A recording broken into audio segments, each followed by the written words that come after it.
अस्सलाम वालेकुम guys, I hope आप सब ठीक होंगे, खैरियत से होंगे। Welcome to your YouTube channel iconicpreneur. आज का जो हमारा टॉपिक है वो है top digital marketing trends in 2021। इसमें हम आपको बताएंगे कि जो डिजिटल मार्केटिंग के ट्रेंड्स हैं 2021 में आने वाले वो कौन कौन से हैं। तो हमारे साथ बने रहिएगा। उम्मीद करता हूँ आपको ये वीडियो बहुत पसंद आएगी। ये डिजिटल मार्केटिंग ट्रेंड्स आपके लिए बहुत फ़ायदेमंद साबित होंगे, इसलिए इस वीडियो को एंड तक वॉच कीजिएगा क्योंकि हम अपने कंटेंट पे बिल्कुल कॉम्प्रोमाइज़ नहीं करते।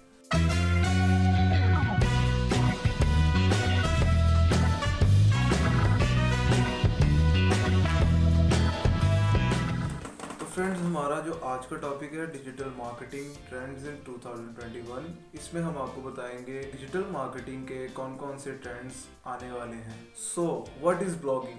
ब्लॉगिंग होती है कंटेंट लिखना।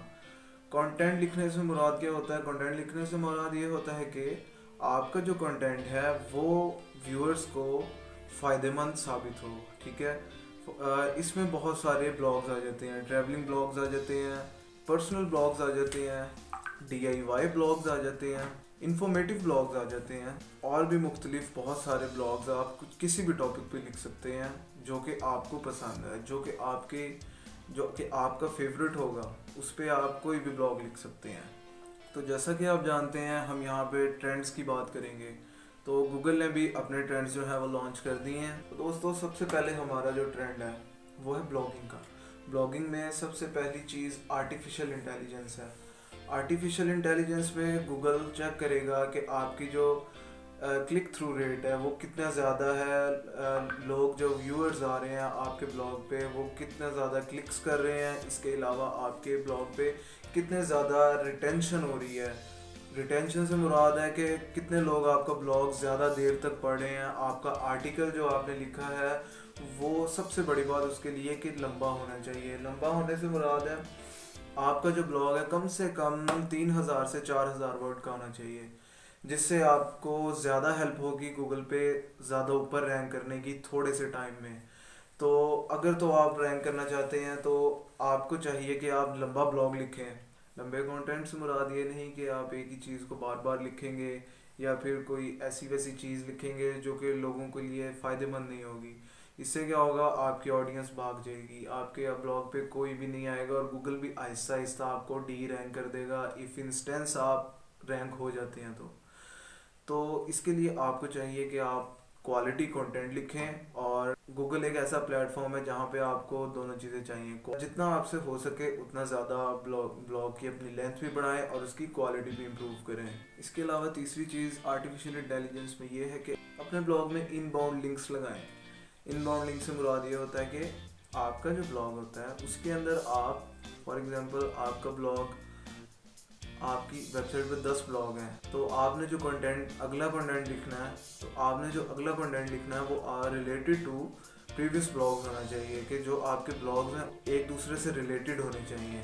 इससे क्या होगा, आप अपने सब ब्लॉग्स को लिंक करेंगे आपस में, और उस लिंक का फ़ायदा ये होगा कि यूज़र ज़्यादा से ज़्यादा क्लिक करेगा, उसको ज़्यादा से ज़्यादा इन्फॉर्मेशन चाहिए होगी एक चीज़ के लिए, तो वो बार बार आपकी और भी वर्ड्स पे क्लिक करेगा और भी लिंक्स पे क्लिक करेगा, तो जाहिर है वो आपके दूसरे भी ब्लॉग्स पढ़ेगा। इससे आपको रैंक होने में ज़्यादा मदद होगी। तो ये तो हमारा डिजिटल मार्केटिंग में पहले नंबर पे ब्लॉगिंग की आर्टिफिशियल इंटेलिजेंस। आर्टिफिशियल इंटेलिजेंस के बाद क्या है? आर्टिफिशियल इंटेलिजेंस के बाद दूसरे नंबर पे आ जाता है फीचर्ड स्निपेट। से क्या मुराद है?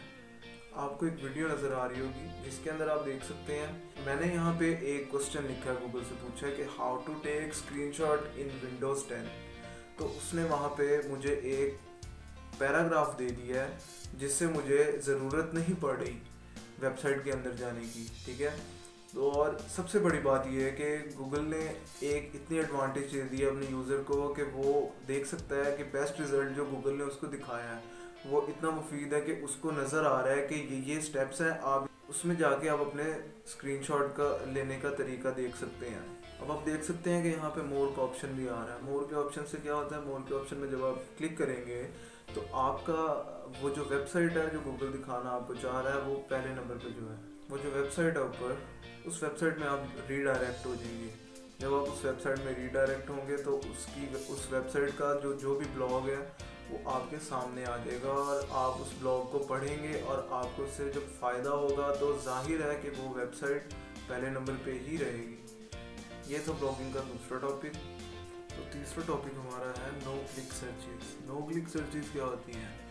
नो क्लिक सर्चेस से मुराद है वो अपनी क्यूरी के हिसाब से सर्च करता है। जब उसकी सर्च पूरी होती है तो वो देखता है कि काफ़ी ज़्यादा वेबसाइट्स उसके आगे खुल जाती हैं। तो वो विजिटर क्या करता है? विजिटर सारी वेबसाइट को देखता है, उनको स्कैन करता है। स्कैन करने के बाद उनके अपनी क्यूरी सॉल्व करके वहाँ से रवाना हो जाता है। तो इसका ये मतलब हुआ वेबसाइट को इसमें क्या फ़ायदा हुआ? कुछ भी नहीं। वो इसलिए क्योंकि विजिटर जब आया उसने गूगल पे आगे सर्च किया, गूगल पे वेबसाइट्स भी शो हुई, लेकिन उसने किसी पे क्लिक नहीं किया। क्यों? क्योंकि गूगल ने उसकी क्यूरी सॉल्व कर दी। जो टॉपिक्स होते हैं मेन, जैसे अभी मैंने आपको स्निपेट्स बताया, तो उन स्निपेट्स की हेल्प से और जो वेबसाइट के टाइटल के नीचे डिस्क्रिप्शन शो हो रही होती है, वहाँ से वो अपनी क्यूरी सॉल्व कर लेता है। अब इससे कैसे 50% यूज़र्स ऐसे ही करते हैं अकॉर्डिंग टू गूगल न्यूज़। तो ज़ीरो क्लिक से कैसे बचा जाए? जाहिर है बहुत से लोग आते हैं, वो हमारे लीड भी बन सकते हैं, वो हमारे क्लाइंट भी बन सकते हैं, हम उनसे काफ़ी सारे पैसे भी अर्न कर सकते हैं। अब इससे बचने का एक ही तरीका है जो मैं आपको बताने वाला हूँ, वो है FAQ सेक्शन। FAQ सेक्शन आप बनाएंगे अपनी वेबसाइट पे, जिससे आपको हेल्प होगी ताकि आप इस ज़ीरो क्लिक से बच सकें। ज़्यादा से ज़्यादा FAQ दीजिए अपनी वेबसाइट पे, और जब आप अपनी वेबसाइट पे FAQ देंगे तो आपको फ़ायदा ये होगा कि जब आपका एक विजिटर आएगा गूगल पे तो वो सर्च करेगा तो नीचे आपकी भी एक वेबसाइट आ जाएगी। तो बाकी वेबसाइट से लेके और आपकी वेबसाइट में आपके कंपटीटर्स और आपकी दोनों की वेबसाइट्स शो होंगी।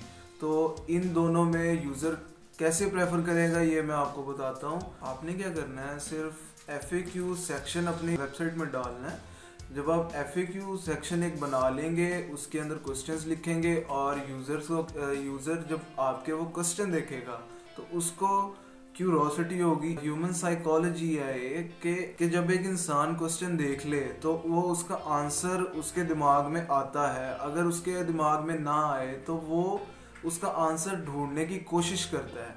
ये है ह्यूमन साइकी, और सभी ह्यूमन ऐसे ही चलते हैं इसी साइकी पे। जाहिर है जब वो यूज़र वेबसाइट पे क्वेश्चन देखेगा तो उसके दिमाग में उस क्वेश्चन के आंसर्स आएंगे। तो जब वो आंसर्स कंफर्म करने के लिए आपकी वेबसाइट पे आएगा तो वो वेबसाइट से आपकी खाली नहीं जाएगा, क्योंकि मुझे उम्मीद है आपकी वेबसाइट में इतना कंटेंट अच्छा होगा कि वो आपकी वेबसाइट से वापस ना जा सके और ज़्यादा देर तक वहाँ पे रिटेंड रहे। तो ये थी थर्ड, नो क्लिक सर्च। अब इसके बाद है हमारे फोर्थ टॉपिक, ब्लॉगिंग का। इस ब्लॉगिंग के ट्रेंड में हम बात करेंगे वॉइस सर्च SEO की।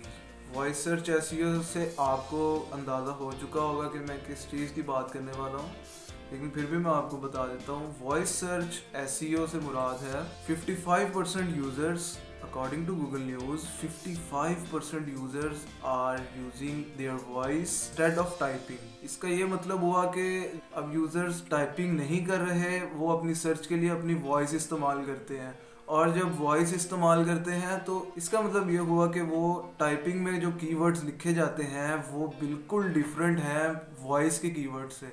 फॉर एग्जांपल मैं आपको एक बहुत अच्छी एग्जांपल देता हूँ। अब फॉर एग्जांपल आप ये वीडियो देख रहे हैं, इसमें जो टॉपिक है वो है top trends of digital marketing in 2021। अगर आप ये टॉपिक अपने माइंड में सोचें आप क्या टाइप करेंगे तो वो ये होगा, new trends of digital marketing in 2021। जब वो आप बोलेंगे तो आप ऐसे बोलेंगे कि what are digital marketing trends nowadays. Like मैंने आपको अपनी एग्जांपल दी है जो मेरे माइंड में आया, जो मैं बोलता।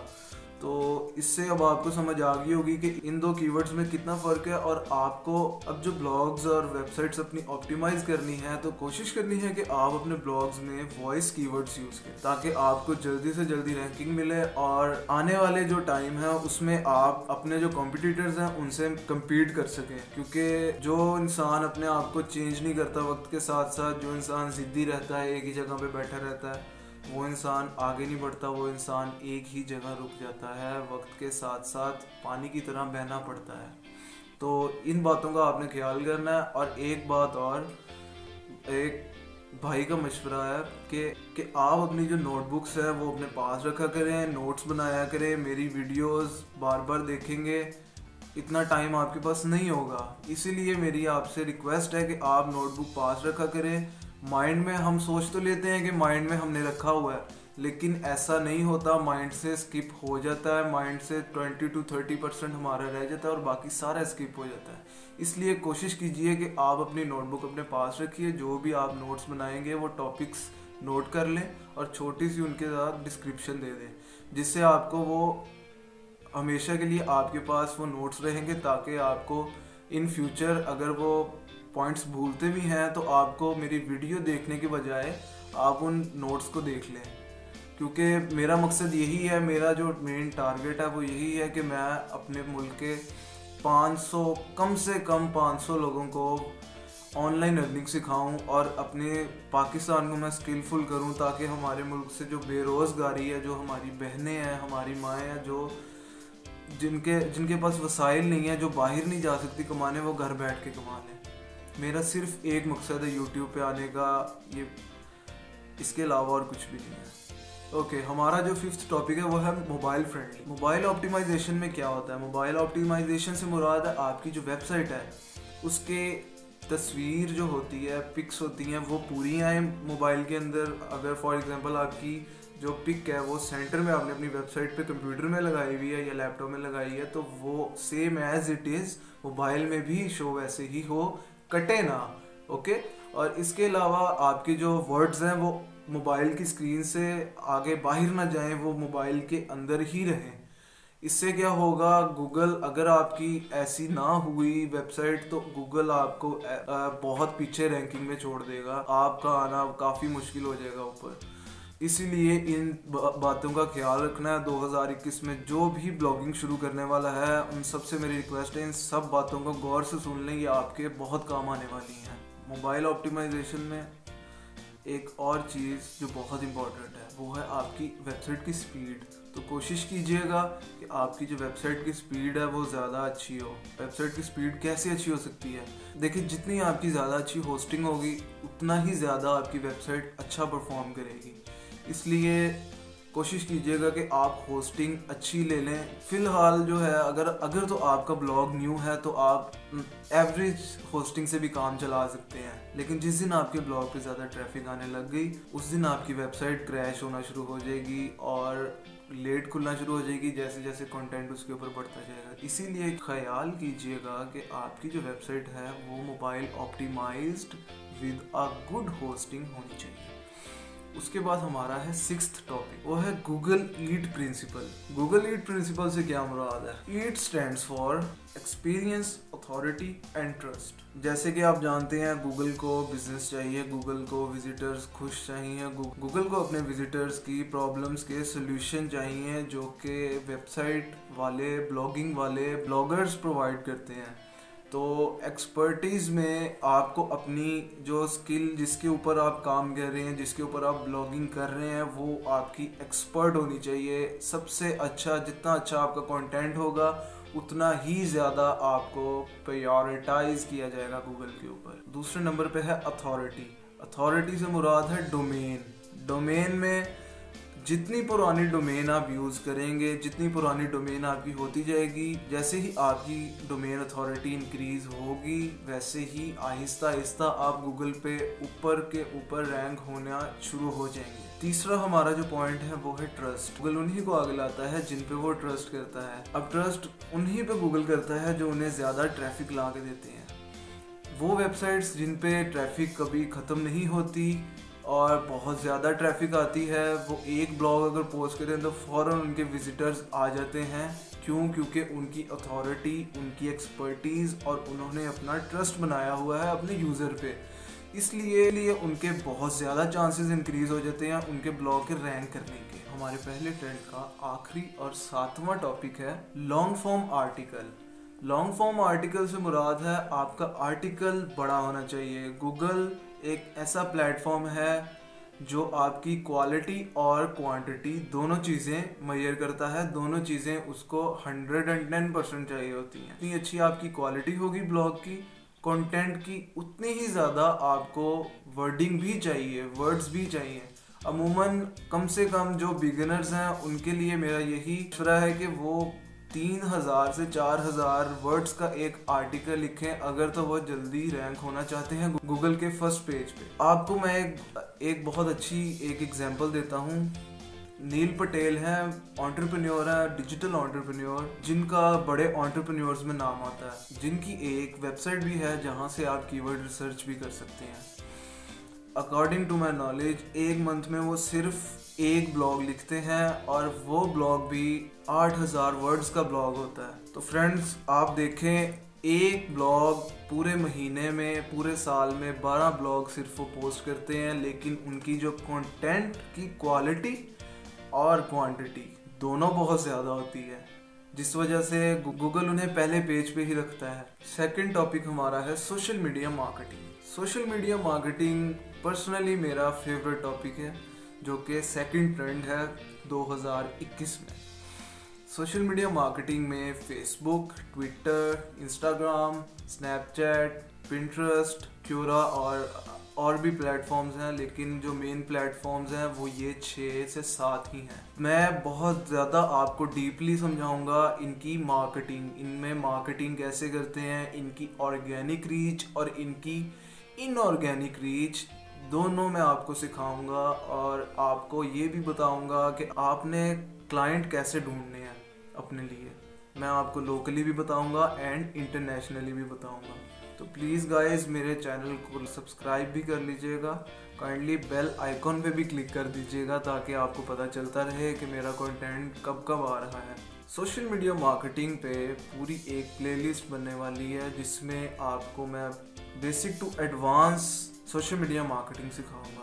थर्ड नंबर पे है हमारी इन्फ्लुएंसर मार्केटिंग। इन्फ्लुएंसर कहते हैं किसी वेल नोन पर्सनैलिटी को। फॉर एग्जांपल हमारे जितने भी एक्टर्स हैं, हमारे पॉलिटिशियंस हैं, हमारे जितने भी यूट्यूबर्स हैं जिन्हें आप जानते हैं, वो सब इन्फ्लुएंसर्स हैं। टिकटॉक वाले भी इन्फ्लुएंसर हैं,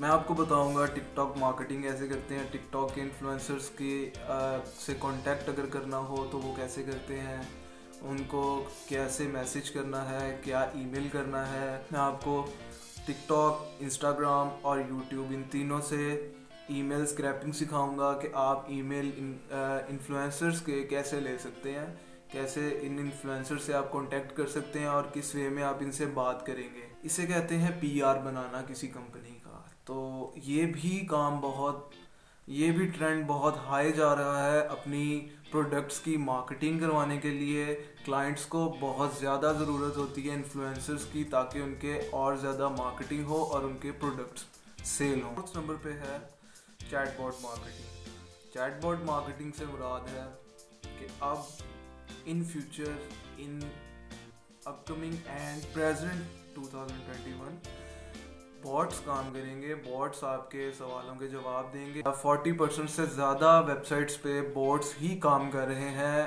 ह्यूमन लेबर ख़त्म हो रही है, बॉट्स काम कर रहे हैं। और अगर आप चैट बॉट्स बनाना सीख लें तो आपके लिए ये इन फ्यूचर बहुत फ़ायदेमंद हो सकता है। चैट बॉट्स बहुत सी